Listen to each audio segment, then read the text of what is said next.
It is Friday, August 31st, 2018. It is 8 p.m. Pacific Standard Time, and so you know what time it is. It's time for a little bit of coin metal. And it was a very interesting, I don't know if, I have mixed feelings about today's Get Your Ass Kicked at Jiu-Jitsu Friday. I certainly did get my ass kicked, although I did kick a little bit of ass. I almost got a choke. It was like my instructor was watching me, and he'd cautioned me before about being too hard on my opponents, and so I've been really tentative about that, and that's why that's one of the reasons why I was kind of bent the other day when my opponent was just a little bit overly aggressive with me. Although I did roll with the same gentleman today, it was just fine. We had a very good session, and he almost got me a couple times, and he was working on a good choke, but he was working on it from the bottom. And the only thing I could do is I had to keep my arm in between his arms. Like, I had to have my one arm in so I could put pressure on his one arm that was trying to choke me. And so I was doing that, and I noticed that I had just enough pressure. Like, if I rotated my palm up and my forearm more into his neck, that I had good pressure, that all I had to do was grab the other side of his gi. Like, how the gi drapes over both shoulders, right? Well, I've already got the one over his left shoulder. I've got the collar, right? I got my hand inside his collar there. And so I just started pulling his right collar down. And I almost had him. I think if I had gone like maybe a half an inch more, it would have been too much. He would have tapped. But the coach is like, "Hey, take it easy now. Don't be like breaking his neck. Take it easy on his neck." I'm like, "Dude, okay. I didn't think I was in danger of breaking his neck, but are you okay, guy?" And I let go of it. Very disappointing. Oh well, live and learn. Moving on. And I really thought about my being bent out of shape about having gotten caught, and I thought about it a long time. Like a long time. It was one of those things that kind of sticks with me, and I thought about it, and I kind of came to the conclusion that I really shouldn't feel any anger whatsoever. If anything, I should go up and thank him, because he showed me a glaring hole in my game that I need to fucking take care of before I go to competition again. I mean, that just, that's all that was. And they tell you in jiu-jitsu that you're either winning or you're learning. And that is so fucking true.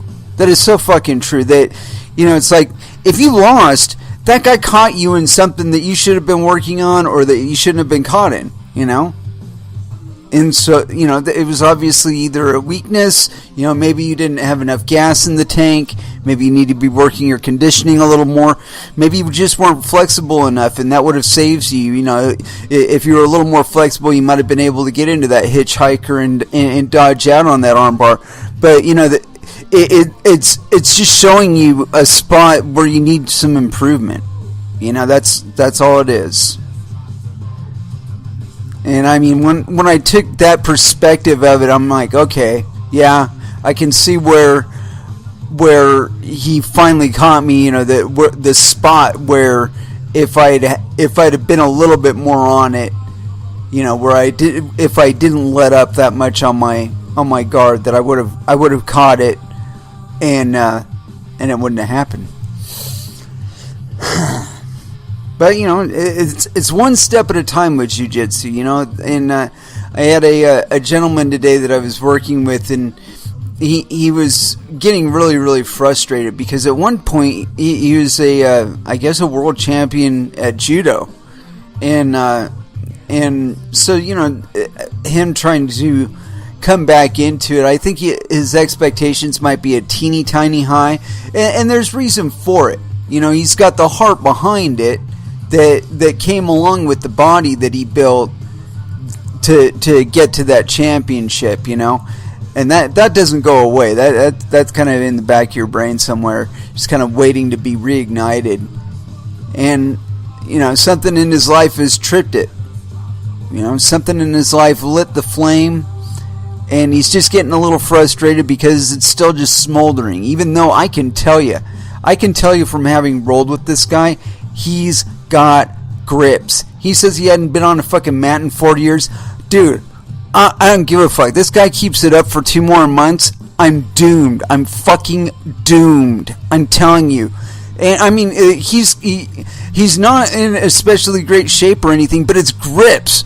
He almost had me today in this fucking choke, and I mean, it was just a cross collar choke, he almost got me. And if I hadn't been on it as I was, then he'd have caught me, no problem. It would have been cinched up on either side in Dunsky, but. I caught him a little bit beforehand, and he kind of wore himself out on trying to close the deal on a arm triangle. He did close it. I did tap, but he did wear himself out in the meantime. And so, had that been a self-defense situation, and maybe I wouldn't have tapped, or I wouldn't have even bothered trying to tap. I would have been putting a little more effort to trying to get out and beat him up or something like that. And so that was definitely something for him. But he was complaining about flexibility.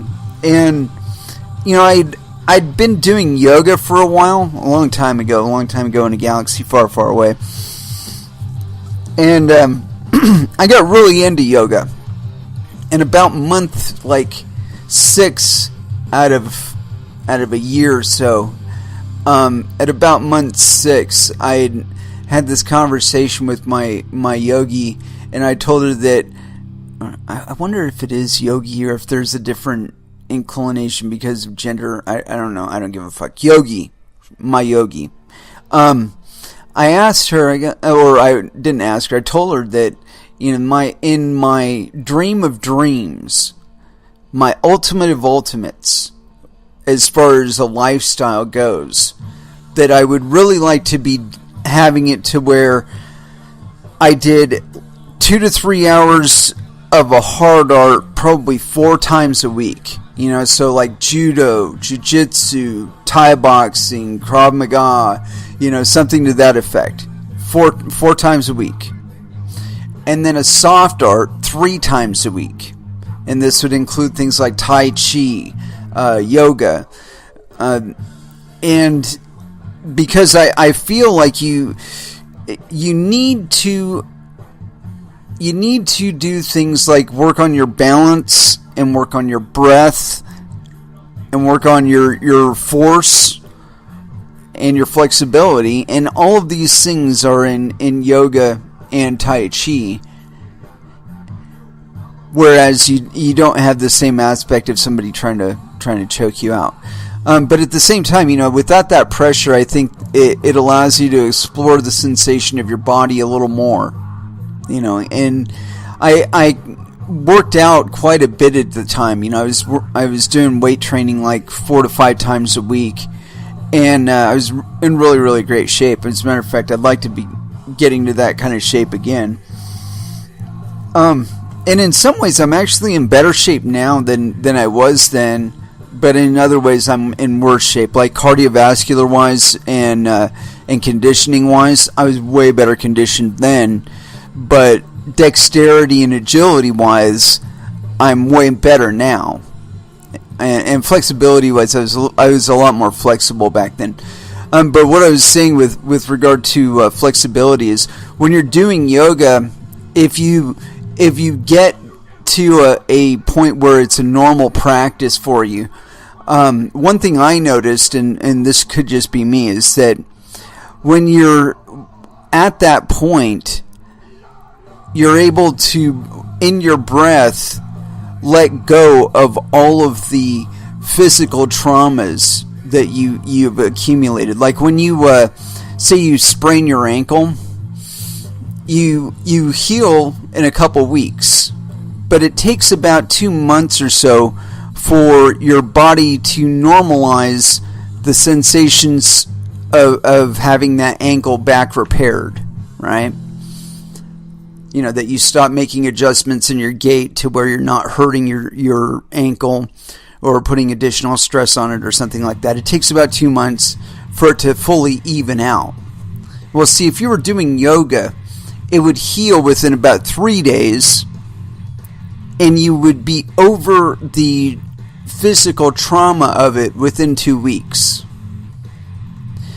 And the difference is that when you're stretching out the muscles, it's like you're bleaching out that and relaxing the muscles. It's like you're bleaching out that sensation associated with that injury. And that was another one of those little shockers things that I talked to my yogi about, was that a lot of pain is actually anticipation of pain. Meaning that you see the event happening, you start tensing up, and in getting tensed up, you injure yourself or become more injured in the process. Or the injury becomes worse because you were tensed up. And the injury stays worse because you tense up. But in yoga, you relax, you stretch, you breathe. You breathe relaxation into the muscle. And when you do that, you bleach out those mental associations. I always described it like a mental map of your body.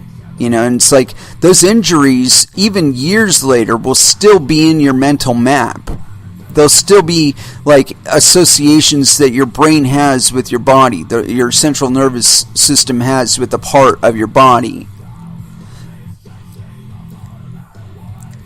And in doing yoga, you find the muscles that you've been tensing up and holding that memory in your gait and in the way you hold your hands and so on and so forth. And so, like I said, if I had my ultimate, I would like to be doing 4 days of a hard art and then 3 days of a soft art. And I'm really starting to believe that I need to bring in some yoga and some Tai Chi into my weekly regimen. And as far as that goes, I really think if this guy that I was talking about did that, that he would probably make a lot quicker strides. I think if he were doing yoga in addition to his venturing foray into jiu-jitsu, it was hilarious because he wears a white belt, right? But he was a black belt, a second-degree black belt in judo. So it's like when I rolled with him, the first time he grabbed me, I'm like, he's not a fucking white belt. This is bullshit. There's something about somebody who has been training for over a decade. The way that they grab you, the way they body position, or they position their body in reference to you, the pressure, the energy. It's like, no, this guy's not. He's not new here. You're lying to me, man. This is false advertising. But it's always kind of exciting when that happens, because it's like, okay, he's a black belt, but what's he a black belt in? It's not jiu-jitsu. Anyway, we have not done our first dance, so let's go ahead and throw down into some music. I'm like way down on the list right now, so I'm feeling the need for some sixth. We've never done a first dance sixth, and I don't think anyway. And so, yeah, as far as a specific song, though, Sanguine Seas of Bigotry, First Dance, here on Coin Metal.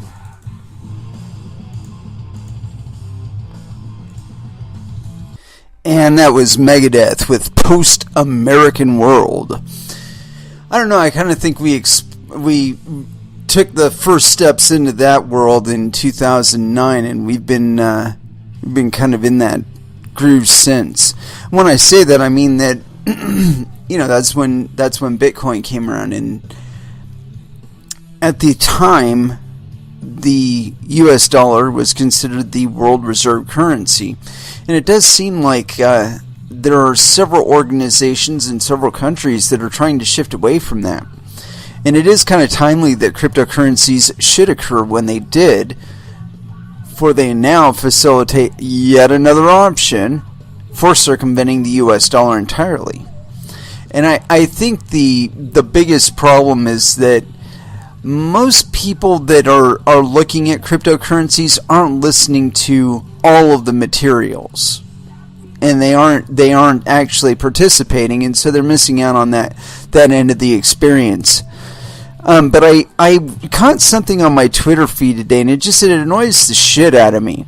It just annoyed the shit out of me, because it's this video. It's about 6 minutes long, and it's 7 supposed quote-unquote experts, and Roger Ver and Fluffy Pony and a few others were in it, and they were all giving their explanation of what blockchain is. And I listened very, very closely, and there was one very, very important word in association with blockchain that's absolutely necessary to make it a blockchain as opposed to a distributed database, and I didn't hear it. And I listened very, very closely, and these 7 people, I recognized every single one of them, and not a single one of them said this one word. And I mean, it's like conspiratorial to be able to mention cryptocurrencies and quote-unquote blockchains and not talk about how we get them, where they come from, what they're a product of. And it's like I said, it's a conspiracy, man, where not a single one of them, and I mean, we're talking about like Andreas Antonopoulos, Roger Ver, and Fluffy Pony and a few others. Not a single one of them said this word. And it's a very important word, because this word applies to you. Yeah, you, sitting there at your computer right now. Miners. They talked all about like the distributed nature of Bitcoin and a blockchain, and how it makes it trustless and all that. They talked about all these traits. The thing was 5 minutes long, and not one mention of the word miner. That's like, and not even mining. No miner, no mining. What the fuck are these people trying to sell? It's like I said before. It's where I talked about that analogy where the blockchain is the bullshit and you are the bull. They talk all about the bullshit, the blockchain, but they don't talk about the bull. And it seems to me that the whole reason for de-emphasizing the bull is because they don't want you to be the bull. But here's the thing. If you can't be the bull, of what value is cryptocurrency to you? If you can't participate in them, of what value is it to you? It's of no value to you. It's of no greater value to you than fiat currencies, because you have no control over those. And if the same can be said about your cryptocurrency, then it is no better than a fiat currency. If you cannot participate in the mining or the nodes or any of that other business or being a dev, then it's of no use to you. And it's one of the aspects of Bitcoin, or at least how Bitcoin has shaken out, where we do have some sort of hierarchy defining what exactly gets into Bitcoin. And I'm not talking about miners. I'm talking about on the dev end, people saying what can and cannot come into Bitcoin, and not giving the miners the choice on that. And that again, that puts a challenge on Bitcoin where it makes it less appealing than other projects where you can participate. And like I said, if you can't participate in it, it's of no value to you whatsoever. If you can't use it to transact monetary value without a third party involved, it's of no value to you. It's no better than a fiat currency. And if you're going to go fiat, go Visa. It works just fast as you need it to work. There's just as many people out there accepting it as you need to accept it. It's widely accepted, widely adopted. But it's up to you to decide how you want to participate. Whether or not you want to be just subjected to a currency, or if you want to actually be voting in it. And that again, that wigged me out. Fucking listening to Andreas Antonopoulos talk about, you could do voting and blah, blah, blah, blah, blah, blah. And not a single mention of the word miner or miners or mining pools or mining. Not one mention. I was just like, why am I going to support something that I can't participate in? Again, that makes it no better than a Federal Reserve note. Anywho, I'm going to click on that. Yep. Appropriate response there. Let's see if you got... No, I don't want to get into that. We've been watching this what do you call it? Calamity going on in Bitcoin Cash lately. And I talked a little bit about this, I think, earlier this week on Monday or perhaps even Wednesday. And for those of you who follow me on Twitter, you already know CSW blocked me on Twitter. I thought it was fucking hilarious because the people for Bitcoin Cash, Roger Ver and Craig and others, have been very, very critical of the censorship and the blocking going on in Bitcoin. And, very, very critical of what's going on in Bitcoin's Reddit and all this other bullshit. But now we're starting to see that in Bitcoin Cash in association with Craig and his vision, or Satoshi's vision, SV version of Bitcoin Cash. And, we're starting to see other behaviors of him that are reminiscent of how should I say it, gauntlet throwing kind of iron-fisted mentality with regard to open source communities and open source projects. And more importantly, community projects that you and I can participate in and do participate in. And so I kind of take offense at that kind of attitude coming into crypto, because the fact of the matter is if I want to define that kind of thing, I could just go back into legacy finance. I can find all the bullshit I want there. Anyway, here it is, and this is on yours.org, and I'm like even hesitant to give it any more air just because I think it's fucking silly and stupid. And I think that what actually does happen is going to be in kind of contrary to everybody's vision of what they expected to happen. And I don't really think that Satoshi's version is going to be it. But you never know. This is crypto. Stranger things have happened. So yours.org, CSW threatens to 51% attack, double spend, and reorg chains and exchanges that don't run SV. And this is a series of, it looks like Slack communications. Court S. Dude, CSW, there is no split. Court S. They dream of split. Hypo's wet dream. CSW. If they do not support SV, they stop all BCH. Imkadi. Yeah, I understand completely. I mean, exchanges don't run SV nodes. CSW. You cannot have a minority fork. Then they are reordered. Cody. I agree. Or I am Cody. Court S. They will stop using BCH. CSW.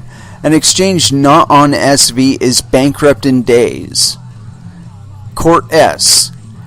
Amaury will mine for them. DW.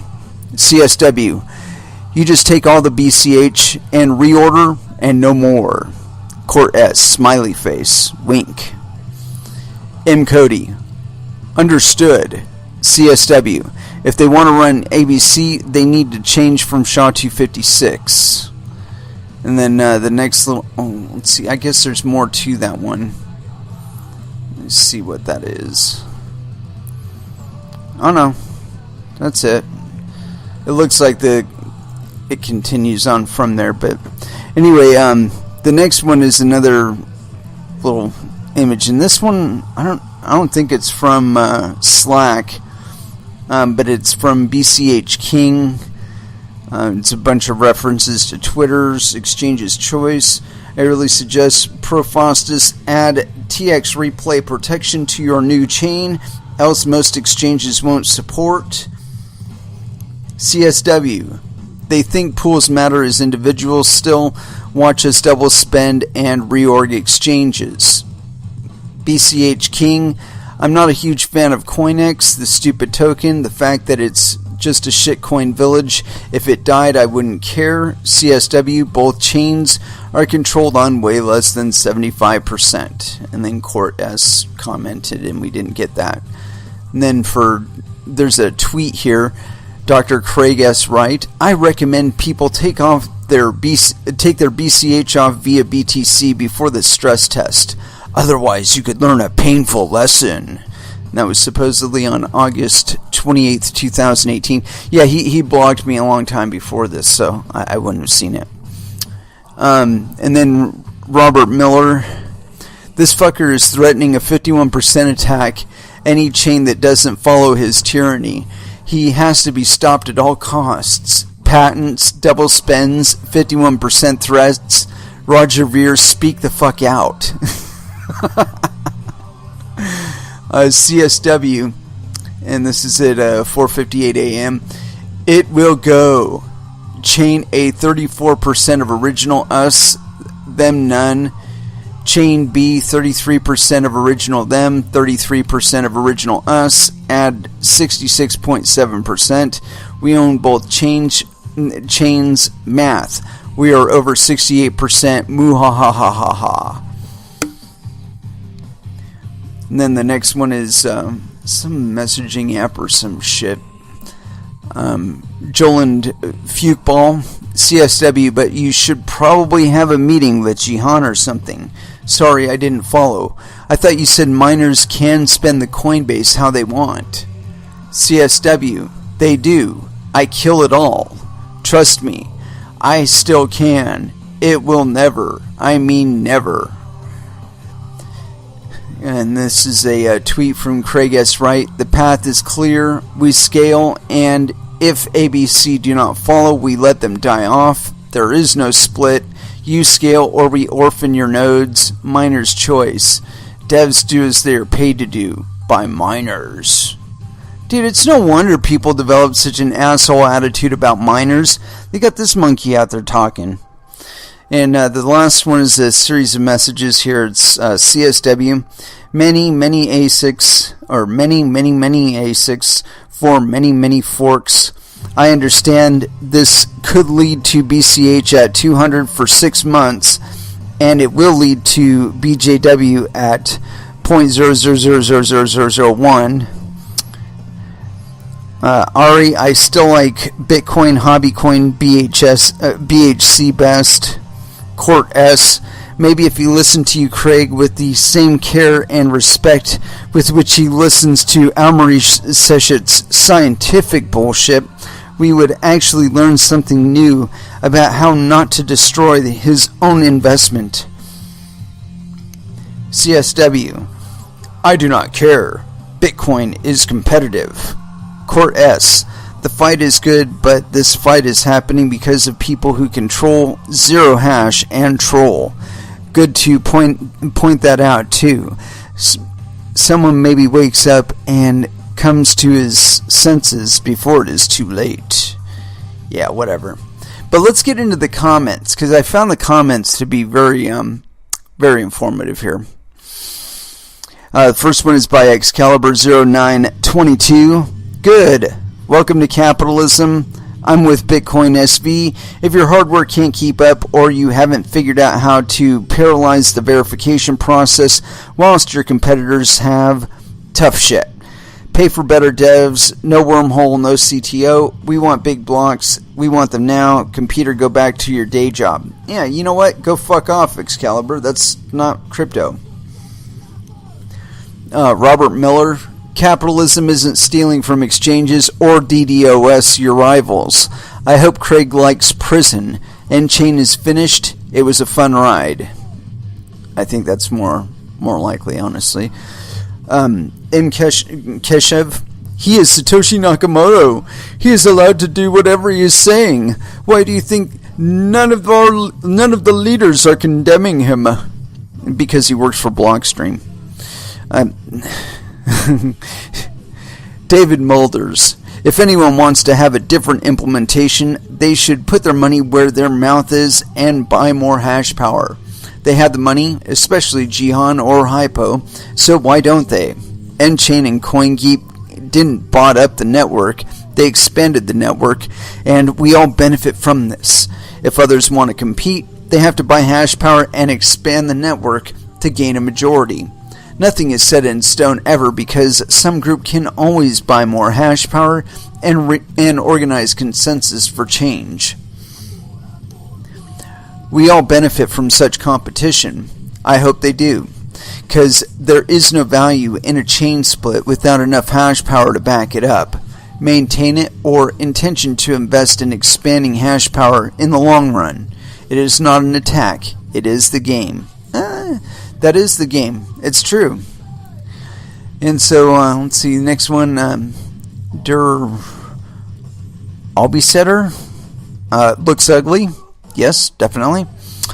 Robert Miller says again, to all of you, stealing, double spending is capitalism, or saying that stealing is capitalism. Why not try to act on your beliefs and get sent to prison? Like Craig says, 1. Develop IP. Number 2, series of question marks. Number 3, profit. Number 4, get gangbanged in prison. You do not have the right to conspire to steal from others. That's damn skippy. You know, you are free to do your own thing, but not to steal from other people. Theft is theft. And with this being public networks, we'll be seeing it. And so, yeah, that's really interesting. I think that a lot of times when I see elements like Craig or other people speaking out like that in crypto, a lot of times I think they're paid actors. You know, that they're paid to represent a perspective for a specific reason. And this even means controlled opposition. You know, so you have somebody who's nestled deep in the Bitcoin Cash community, right? But this person is very, very toxic, very, very averse to questioning or critique, and behaves in a lot of the ways that they broke up the community for Bitcoin. And so it leads me to believe that Craig is like one of them. You know, I mean, if there were them to be had, right? Yeah, I've always thought of him as a them because, number 1, he comes in claiming to be Satoshi Nakamoto. Number 2, he couldn't prove it. Number 3, he's back with Bitcoin Cash and, like, getting all rambunctious and acting like, I'm willing to endure fucking Bitcoin Cash being $200. Are you fucking kidding me? Are you fucking kidding me? $200 for 6 months? A negatory, good sir. I mean, if you want to motivate people to, like, stomp your ass, they will. You will go broke trying to keep up with the rest of the world, trying to make Bitcoin Cash not suck the way you're making it suck. I've said it before and I'll say it again, that nature does not tolerate toxic elements that it doesn't need to. But period.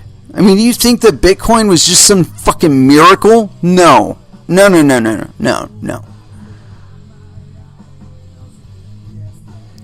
The terrain was provided, the game was clear, and all that remained was the means. And Bitcoin became the means. Some guys got together, they hashed it out in a fucking garage, in a closet, in a dormitory, in a garage, and it began. And here we are, 9 years later. Now that has never changed about Bitcoin. Sure, the garages are gone, or at least not as prevalent. You know, there's more factories now, more warehouses. But I don't think the game has changed. And as a matter of fact, I believe that the terrain is going to change too. You know, if you look at hardware, there are new miners coming into the market now that are 7 nanometer builds. We have new miners coming onto the market at 16 nanometer builds, and even bigger. Like I think some of them are like up to 28 nanometer. But these are new units, right? With supposedly competitive specs in today's mining market. See, what that tells me is there's a really wide disparity of architectures out there.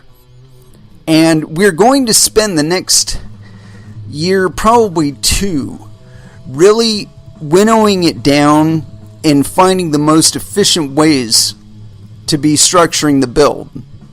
And we're going to be getting down to where, you know, the 28 nanometer guys, when they start getting down into the 16 nanometer and the 7 nanometer builds, that they're going to be bringing those efficiencies that allowed them to be competitive at 28 nanometers down to the 7 nanometer and 16 nanometer builds, and they're going to knock everybody's socks off. You know, they might even have to like fudge it a little bit and end up at 10 nanometers. Any way you look at it, there's this wide variance of build dimensions out there, which tells me there are a lot of efficiencies to be mapping out and bringing over to, you know, the different developers out there need to be kind of collaborating on and working on getting the builds generally more efficient, right? And I think that when we start getting it down there to where everybody's in the, like, instead of up into the 28 nanometer range, that everybody's down there scaled between, I would say, 16 and 7. That what we're going to start seeing is that this iteration path for the next 2 years is going to be coming out like 6 months. Every 6 months, something fucking huge, big change, big dynamic improvement is going to fucking happen. And you're not going to be able to do the hardware turnover like you have been. You're going to have to be turning it over even faster, because there's going to be more fucking competitors out there in the mining market, and they're going to be bringing faster, more efficient shit to the market so fast that you're not going to be able to keep up. And before you know it, that garage is going to be competitive with your fucking warehouse.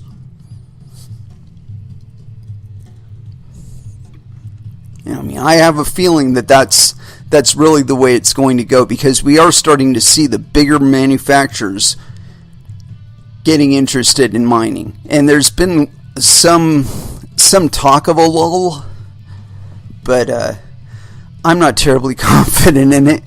What was it? Nvidia was saying that they're kind of backing off of mining for the rest of the year because they're just going to deprioritize it. That's bullshit. I've been doing this show now for close to 2 years consecutively, and the signals that Nvidia puts out to the market are about as faithful in actual execution and realization as CNBC's fast money prediction on Bitcoin prices are. And those of you who trade, you know that they're at about a 97% failure rate or miss rate or some shit like that. As a matter of fact, it's gotten so faithful that like the last little bump, when we were getting up over $7,000, people were getting really excited about it on Twitter, right? And then somebody said something to the effect of, now all we need is CNBC Fast Money to say something to the effect of, Bitcoin's going to be going way up or something like that. And next thing you know, I think it was like 3 tweets down, they'd posted something to the about the pump, and I think within a day, maybe 2, and the next one down from that was like, oh no, no. And of course, it did dip back down below $7,000, as was expected, because CNBC Fast Money was talking up the pump. Anyway, it's about that real, Anywho, so we are seeing where other countries are concerned, or other entities, at least, are trying to step ahead on other cryptocurrencies instead of just Bitcoin. And this one I found kind of interesting because it's Ethereum, which itself there's this massive debate as to whether or not ICOs are, are securities. And we're talking about derivatives now on Ethereum. And this is on BitcoinNews.com. This is a little bit of a divergence, but I need to get this one out because I think it's fucking humorous. CBOE may support Ethereum futures. Can you believe that shit? This is out on September 1st, 2018, so apparently it is from the future, but there's no attribution to exactly who wrote it. So, continuing on. The Chicago-based CBOE is reported to be launching Ethereum futures in the impending months. This information, reported by Business Insider, would make CBOE the first United States exchange to have such a listing. Reducing the risk. In cryptocurrency, futures trading allows investors to buy or sell a specified asset at a chosen price at a specific date in the future. I call those limit orders. These trades are used to mitigate investment risk, as the contract between investor and exchange is immutable. The source states that futures may launch by the end of this year, with the Winklevoss twins cryptocurrency exchange Gemini providing the pricing data. Gemini already provides the data for CBOE's Bitcoin futures, which started late last year. Before moving forward, CBOE wants some extra overlook from the Commodity Futures Trading Commission, CFTC. This group is led by Christopher Cryptodad Giancarlo, who has always been fond of cryptocurrencies. No, he likes blockchain. He hates Bitcoin. It's important to note that the Securities and Exchange Commission, SEC, doesn't consider either Ether or Bitcoin as a security. This means that CBOE may face less of a challenge in establishing Ethereum futures due to a lack of regulation surrounding the asset. From Bitcoin to Ethereum. As one of the exchanges to push Bitcoin futures, it only makes sense that the CBOE would jump on Ethereum next. The coin is second in market cap only to Bitcoin, with a convincing use case to boot. That's not to mention CBOE's interest in all sorts of different cryptocurrency projects fueling this choice. However, some have argued that futures trading increases the possibility of shorting the price of an asset. In a market as volatile as cryptocurrency, that is a genuine issue that could contribute to a substantial decline in Ethereum's pricing. Cryptocurrency moving into the mainstream is becoming more and more likely. CBOE has been looking into Bitcoin ETFs, while Gemini is getting comfortable with the NASDAQ stock exchange as well. Interesting.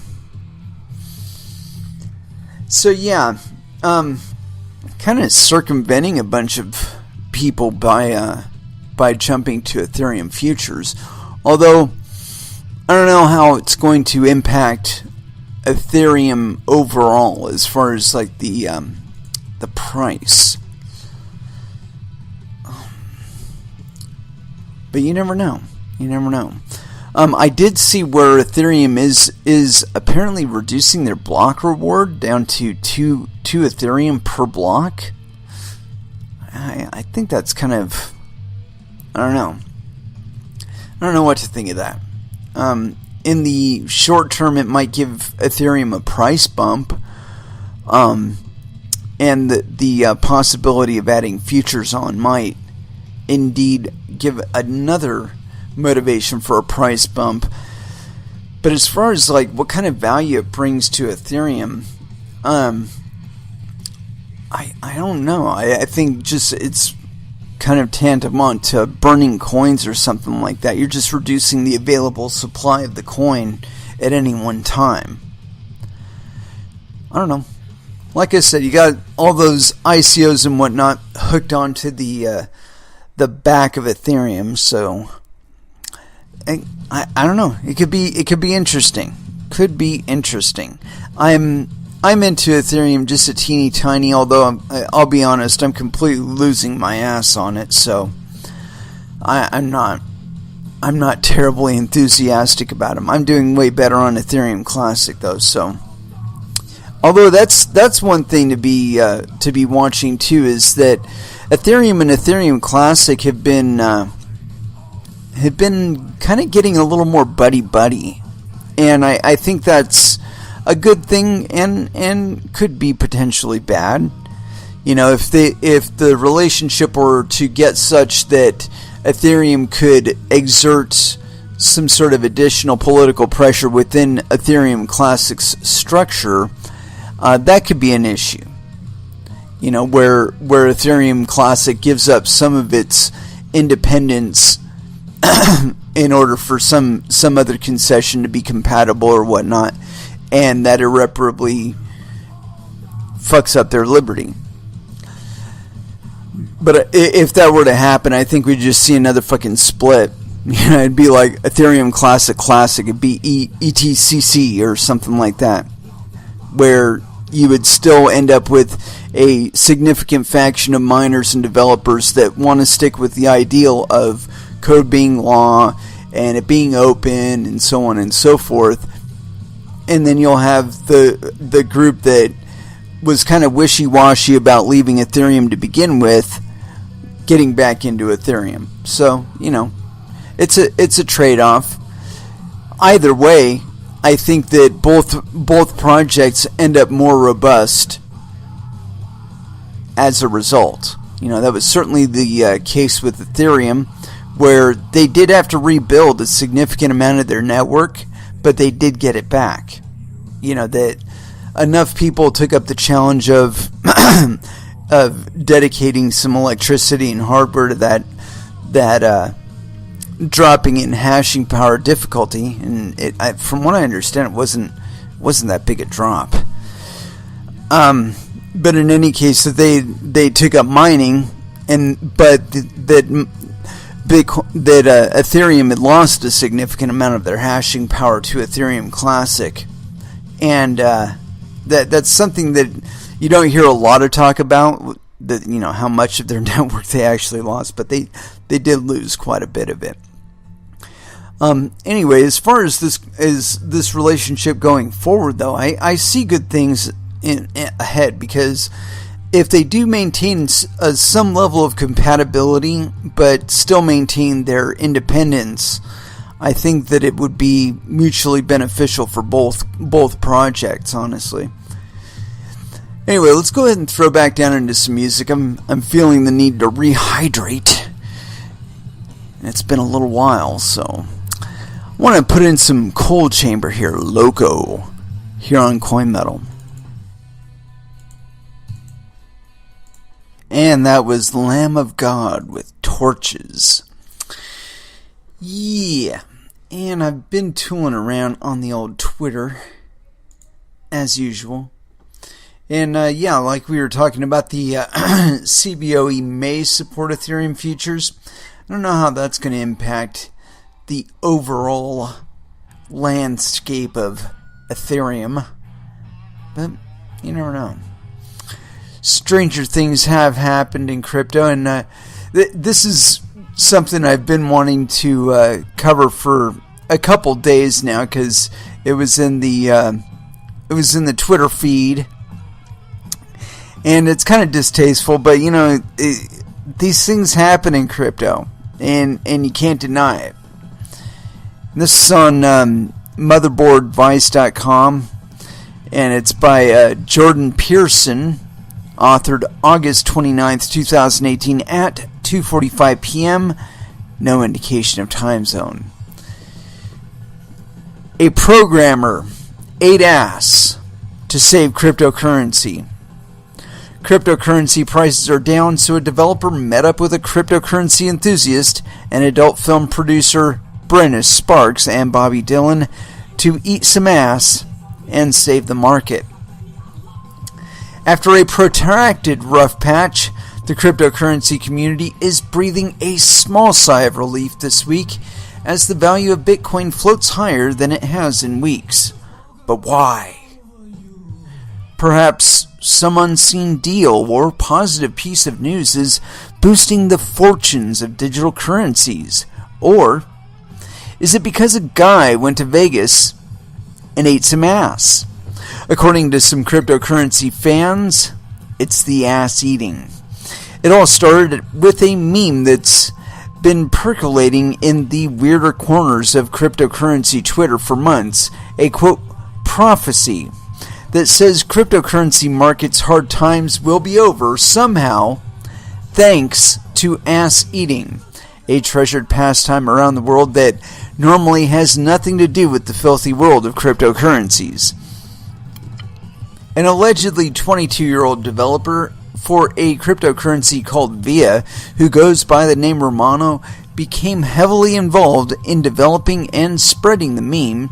It's not really clear who started it, but Romano has credited a Twitter user called Crypto Messiah as tweeting over the course of months that he would eat ass to magically increase the value of cryptocurrencies. Specifically, he tweeted that he would eat the ass of Brenna Sparks, a cryptocurrency evangelist, advisor to adult industry-centric blockchain startup SpankChain, and adult performer. On Monday, according to the tweets, NSFW photos and video posted by Romano Sparks, a fellow cryptocurrency enthusiast, and adult performer Bobby Dillon, he did exactly that. Based on the tweets, it looks like Romano flew to Las Vegas. His location on Twitter is based as being in Rotterdam in the Netherlands, to meet up with Sparks and Dillon. The three met up, and Romano ate ass. But this wasn't any old frivolous, just for fun ass eating. They did it to save crypto, allegedly. Dillon posted the evidence to Twitter with the caption, quote, saving crypto with Romano and Sparks, quote, picture a large luxury suite with giant windows overlooking the Las Vegas city skyline. Sparks told me in an email, quote, my magical bum touches the tongue of Romano for a moment, then Bitcoin takes off, just as expected. You can't make this stuff up. I suppose you can't. Although it's worth noting that Bitcoin's recent rise began on Sunday before the ass eating, but the price is still going up. And who am I to say for sure if a little ass eating helped or not? In an email, Dillon said that Romano and Sparks were the prime movers of this juicy plot. Sparks told me nobody in particular organized it, and it all kind of just fell into place, but that, quote, Brennan knew I built my own crypto mining rig and do porn also, so I'm always down to meet fellow internet nerds and have crypto convos. According to Sparks, Dillon was present to serve as the meeting's notary and boost Sparks' confidence. Romano didn't respond to Motherboard's request for comment, instead posting a screenshot of my email to Twitter with the caption, quote, "Oh God." What are we to make of what is certainly one of the more weirder moments in the annals of cryptocurrency history, besides it giving Bitcoin a whole new meaning? According to Dillon, quote, "Eat ass. It helps the market." And so there we have it. You know, in a market of doom and drudgery and FUD and uncertainty and doubt and certainly incredulous claims, a little bit of ass eating and a little bit of merriment. Anywho, I do have more serious stuff on the table though, and I want to figure out the first one I want to get into. I didn't know exactly how to order this because it does center around nationality and how that's really kind of irrelevant now as far as money is concerned. And this next one is actually on Zero Hedge, and it's by Tyler Durden, and it was authored on August 31st, 2018 at 19:15, so 7:15 p.m., no indication of time zone. Continuing on. In Argentina, all bets are off as peso disintegrates. Quote, "All bets are off in Argentina," as Bloomberg puts it, where the value of the local peso has plummeted, falling 20% this week alone. It is now $50 weaker on the year versus the US dollar. Wow. Making it the worst performing currency of 2018 and sending massive shockwaves through Argentina's economy. The effect on business owners and anyone who transacts in local currency has been profound, according to Bloomberg. There's no clear price reference after the peso plunge, one business owner told Bloomberg. The price plunge has created havoc for him and his surgical equipment business, where he buys in foreign currencies and sells in pesos. Unlike hyperinflating economic basket case Venezuela, Argentina is a sizable $640 billion economy that is now being put to the test to see how much strain it can actually endure. The peso crippling could also be a precursor to political unrest, as President Mauricio Macri's chances of being re-elected are reportedly falling, despite being known as a leader who has been friendly to the markets over the course of his tenure. However, as a result of the recent turmoil, he's, quote, struggling to restore the investor confidence in the Argentinian peso. Argentina and its central bank have taken a number of decisive steps to try and halt the plunge, yesterday hiking interest rates to the world's highest, 60%. Previously, the country had requested quicker payouts from the International Monetary Fund, which promptly granted the collapsing country's request. After speaking of Argentina's $50 billion loan agreement in place with the IMF, the largest ever in IMF history, this isn't too different from the country's 2001 default, when it was on a similar IMF loan program. Since then, the country underwent a, quote, decade of budget-busting left populist government and isolation from the world financial markets. As a result, the result appears to be the country coming full circle. Argentinian residents who voted for President Macri went on record telling Bloomberg, quote, they wouldn't do it again. I see a country that's lost its way. They need to find a way to stop this slide, one 46-year-old bank worker told Bloomberg after buying some dollars she helped to sell later. Or she hoped to sell later. She concluded, quote, "The problem is they don't know what to say. The government forecasts now that the economy is going to contract 1% this year, despite predictions of 3% growth at the start of the year. The most likely outcome will be a severe recession, if not depression. Inflation is at a stunning 30% and is accelerating. This makes the issue of price discovery incredibly difficult for business owners who are now purchasing physical supplies as currency hedges. At the same time, vendors are roping in their lines of credit with customers and demanding immediate payment due to the extreme volatility. President Macri's plan initially was to reduce the country's deficit slowly. The goal was to move it from 6.5% of CDP last year to 3.8% of CDP or GDP. GDP in 2019. Now it is likely that the government will release a plan for an even lower target for 2019, reportedly below 1.3% of GDP, Bloomberg noted. The problem is that as Greece has shown, such austere measures usually end up in a cycle of economic depressions. Meanwhile, the economy is starting to grind to a halt. Labor strikes are also expected, as negotiating with unions is going to be extremely difficult due to the uncertainty of what the value of the currency is. Quote, "Our salaries are constantly eroding," 62-year-old union leader Ruben Garrido told Bloomberg.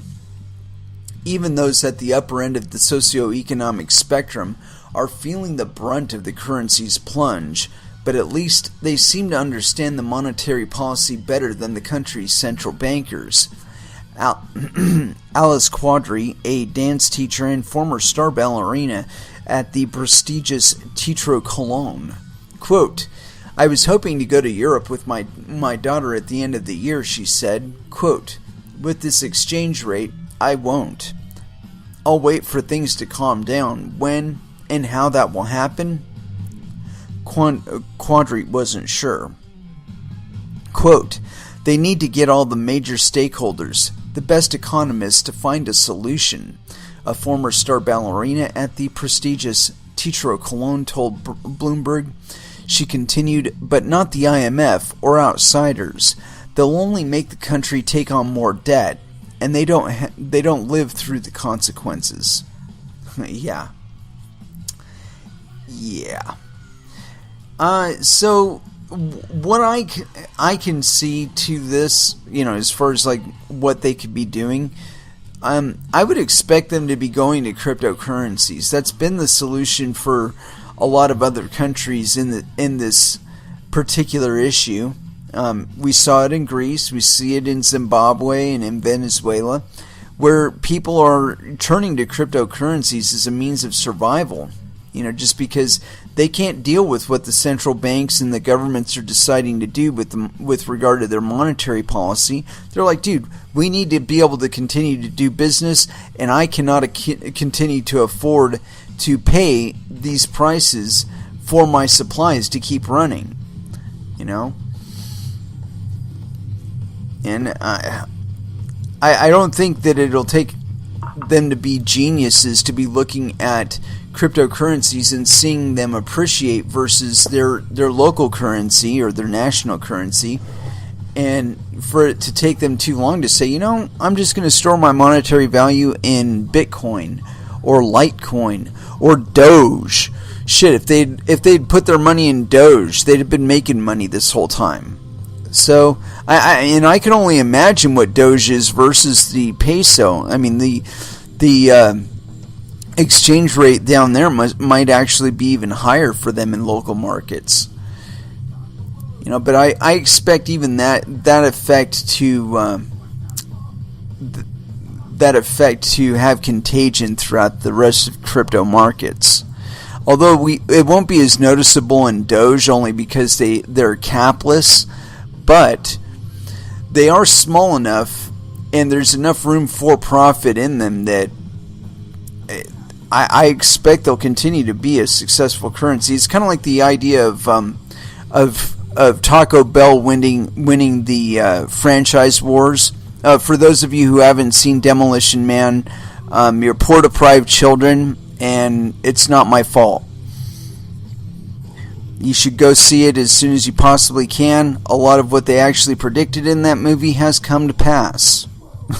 and more of it is coming to pass by the day. But I see some chinks in their explanation of how the future would come out, and I don't see it coming out as that. But they gave us a lot of predictions for the future that, like I said, are kind of coming to pass.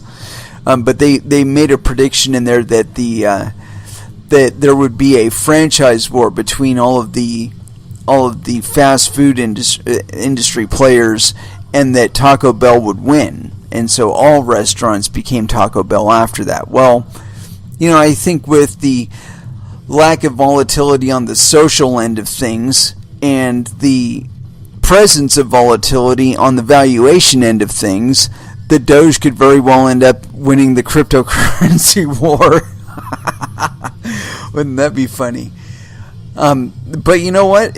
They're keeping pretty consistent monetary policy. So I mean, in a world where you're having where you're having regular fiat currencies going through, hundreds of thousands, millions of times inflation versus other currencies in the global market, all of a sudden Doge starts looking really fucking stable. And its value proposition starts looking a lot better versus your national currency. I mean this seriously. If Doge is performing better than your national currency, you are in trouble. You are in trouble. I can't put it any better than that, really. But I wanted to do that one first because if this is actually an article, which it doesn't seem to be, it's kind of depressing. I came across this thing on the Miami Herald, Bank of America customer. Why do they care if I'm a citizen? And like I said, I was hoping there's an article attached to that, but apparently it's a video. What a disappointment. Oh well. I'm sure we'll find something else to talk about. We usually do. But yeah, the Argentina peso, I'm sure that we are going to see some drift into cryptocurrencies there, because that's been the kind of the march, where there's been some sort of calamity within a national currency, and people just shift over into crypto. They're like, "Fuck you, people! You're not serious." But this next part, this next one, I've been wanting to talk about this because I think it's kind of interesting, and I'm trying to make sure that I've got actually the longest and best article concerning it, because it's kind of big. Yeah, I think I've got it. Oh, where is it? Not that one. It's a fucking piece of shit. That one we did. Where is it? Not the crypto news. Impact. Hi, Yahoo.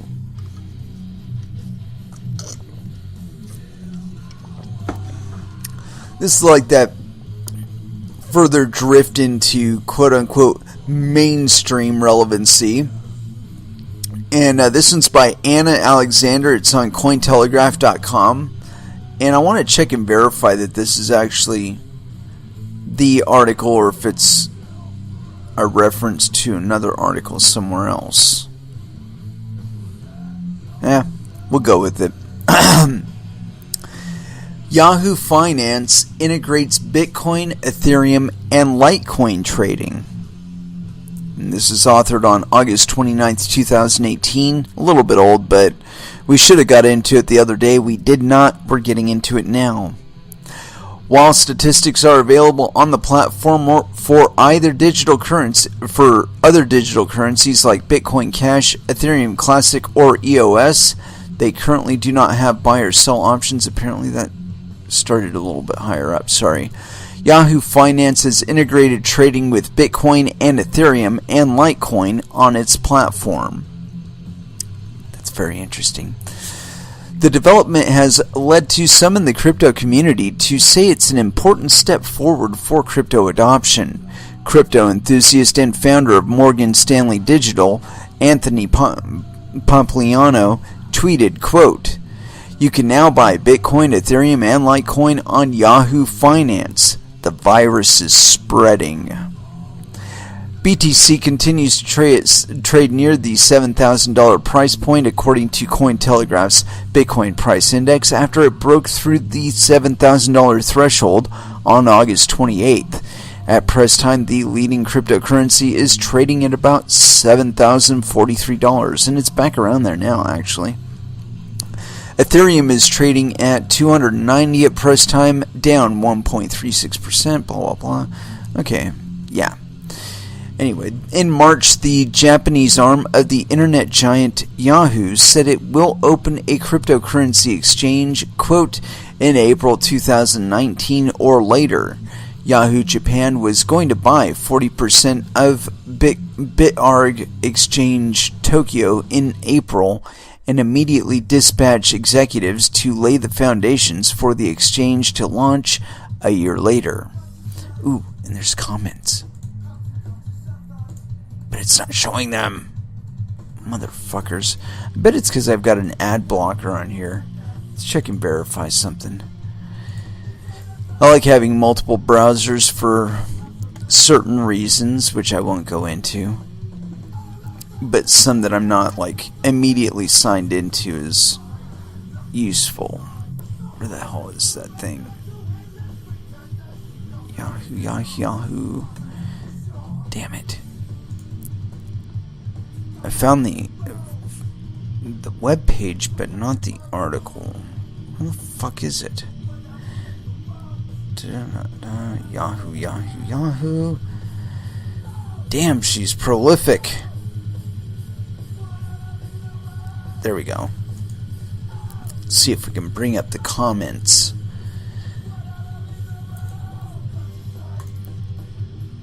Consciousness has suffered. Oh, and see, not making... Oh, you cannot do this? Yahoo is still company? Yeah, good for us. Let's look at something. You know, according to this, there's some issues with it. Finance.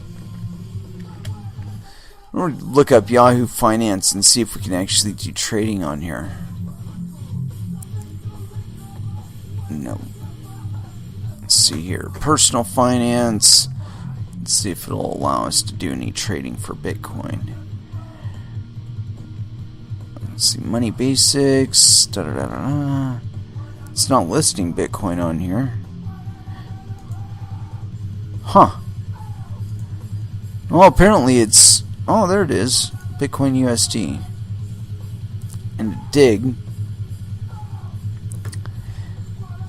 But I'm not seeing where I would... I'm sure I would have to sign in and all that business. I don't know. It's interesting. Apparently they are considering it if they aren't doing it already. And so that'll be interesting to see. You know, as far as what exactly happens in the longer term. I don't know. I do like their the layout of their chart, though. It's pretty interesting. All right. Well, Yahoo Finance may or may not be adding trading for... I was excited about that idea.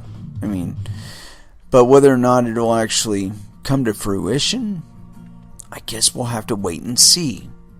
doesn't look like it's quite there yet. Let's see here. Anyway, that's about all I had for actual stuff. It's weird. Not that. Not that. Damn it, Jim. Caught without anything. Oh well, it's about time for a music break anyway. Alright. Let's go ahead and throw down a little bit of music before we close out. I have not been playing a lot of Slipknot, and I want to play Slipknot. I did play Custer last time around, I think, or no, Pulse of the Maggots. That was it. Oh, let's try a little Wait and Bleed here on Coin Metal. And that was Metallica with Master of Puppets. And I had actually intended to just like run it too and then, get the sign off and whatever, but I came across this on my Twitter feed, and the original was in German, so I just had to investigate, and it was just too juicy to let go. So we're going to go ahead and read this. And it's on cryptozine.de, spelt with a K. It's all weird because it's a German site. Anyway, continuing on. Vitalik Buterin comes to the Bitcoin Cash miner meeting in Bangkok. And this is on August 31st, 2018. Mr. Guido Lang, so clearly, yes, penis. Continuing on. In Bangkok today, some Bitcoin Cash miners and developers met. In essence, it was about how the current dispute can be settled and prevented, that it comes to hard fork at Bitcoin Cash and shares the cryptocurrency. The behind-the-scenes argument has been raging at Bitcoin Cash for some time.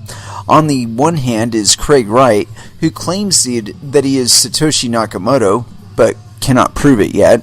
Among other things, he has the support of the largest Bitcoin Cash miner, CoinGeek. On the other side is Jihan Wu, the CEO of Bitmain. The company is itself involved in two large Bitcoin Cash mining pools, BTC.com and AntPool. However, they only account for just under 20% of the Bitcoin Cash mining power. CoinGeek currently has a full 35%. The dispute is about whether so-called opcodes should be added to Bitcoin Cash and whether the block size should be increased to 128 megabytes. The fronts are now so hardened that at the moment it looks as though the hard fork is coming in November. From then on, there would be two Bitcoin Cash variants. Craig Wright, or his company nChain, has, after all, already seemed to bring their own client to the market, which they call Bitcoin SV. SV stands for Satoshi's Vision, an allusion to the fact that Craig Wright should be Satoshi and that he decides how Bitcoin Cash should evolve. Yeah, whatever. He shouldn't decide shit. Even Jihan Wu, who has long been one of Craig Wright's advocates, now calls him fake Satoshi, as well as most of the crypto scene. To settle the dispute, there was today a meeting of all involved. In the end, no one can be interested in hard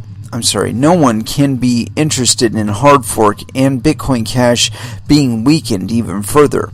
Because since the beginning of the year, Bitcoin Cash has lost more ground on Bitcoin. Currently, one Bitcoin Cash is worth only 0.077 Bitcoin. This value was already at 0.24 Bitcoin. Above all, Jihan Wu and Bitmain should do everything they can to strengthen Bitcoin Cash because, as has become known in advance of the Bitmain IPO, is Bitmain itself over 1 million Bitcoin Cash. They cannot sell them because the market would collapse immediately, and currently not enough liquid enough. Not enough liquid enough. Dude, you really need to work on your shit. Surprisingly, Vitalik Buterin, the co-founder of Ethereum, also showed up at the meeting. He is also a big critic of Craig Wright and says the Bitcoin Cash community should now use the dispute and banish Craig Wright forever. Vitalik put in a tweet in here by Vitalik. The Bitcoin Cash community should not compromise with Craig Wright to avoid a split and should embrace it as an opportunity to conclusively ostracize and reject him. Craig Wright can go take the ticker symbol from a now defunct cryptocurrency to which is a fitting successor. He's referring to BitConnect there. The presence of Vitalik Buterin was obviously rated by participants as anything but positive, so he was promptly asked to leave the meeting again. Jihan Wu also tweeted ironically, Vitalik just turned up at Bangkok Summit BCH, not sure of his intent, but denied entry. That's lame. Jihan Wu, we invited Vitalik to come by and have a brief chat. Vitalik expressed his congratulations on the growth of the Bitcoin Cash community. How the meeting went out has not yet been publicized, but it is known that Craig Wright left the meeting after an hour, so it does not look like there was an agreement.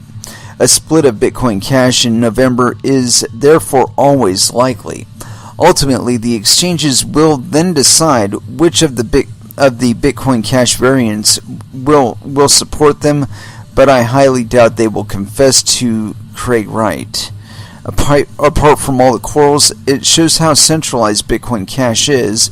Only a few people decide how the cryptocurrency should evolve. Satoshi's vision of decentralization looks different. I agree. I don't agree that I agree that such a limited number of people should not be deciding the fate of Bitcoin or Bitcoin Cash, for that matter. But ultimately, I think the market will decide. And this is a mistake I think some people make, is that they assume that just because people are talking about making changes up top, and those changes may in fact take place in the coin itself, it does not mean that they will retain their community. Their community may decide that, you know what, fuck you, you're an asshole. I'm not going to stick with this coin. I don't like being treated like this, and I'm going to take my monetary value elsewhere and my commerce elsewhere, because there's over 2,000 coins out there that I can use, and I don't have to be imprisoned to your bullshit. And it is with that I'd like to go ahead and close out this episode. We will be back again on Monday at 8 p.m. Pacific Standard Time. So until then, I want you all to trade safe, do your homework, and watch out for your own bunghole, because nobody else is going to do it for you. Thank you very, very much for listening, and I certainly do appreciate the support. You can follow me on Twitter, Facebook. Also, I'm in the Telegram for Verge Currency. So yeah, until Monday, y'all have an excellent weekend. As for our last dance, we're going to go with the traditional quickie. It's a goodie. Bounce, System of a Down, Last Dance, here on Coin Metal. Thank you again for listening, and y'all have an excellent evening.